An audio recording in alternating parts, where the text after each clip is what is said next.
Hello. Yesterday I was in a conversation with this young lady, and she tells me how she's not satisfied.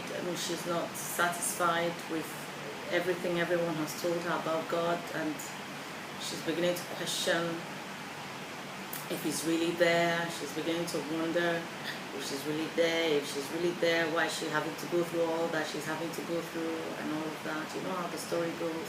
You might have been in that position before. You might have had reasons to question God before. You might have had reasons to doubt if God was really in existence.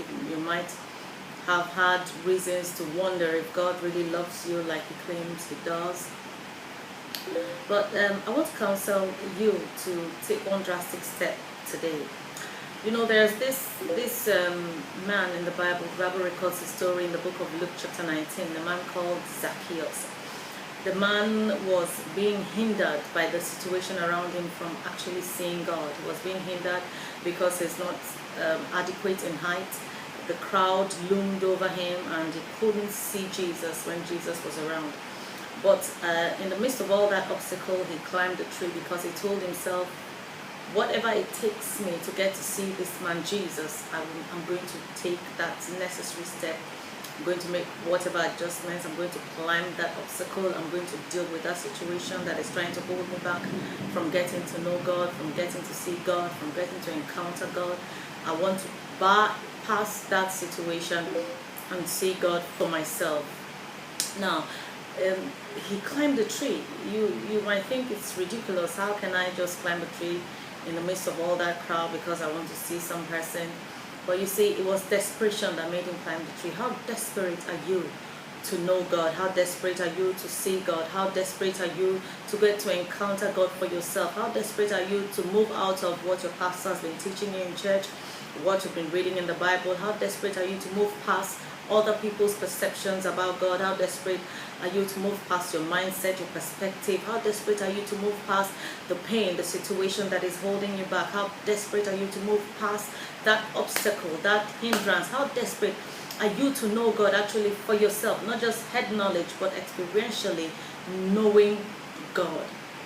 Now, if you are desperate to know God, you are going to have to put everything aside. You're going to have to do whatever it takes. You're going to have to cry out to God.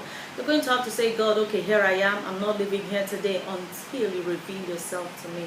Now, when you get to that point, God is a good God. When you get to that point of desperation, when He knows that you are really hungering, you're really in a desperate you really have a desperate desire to know Him.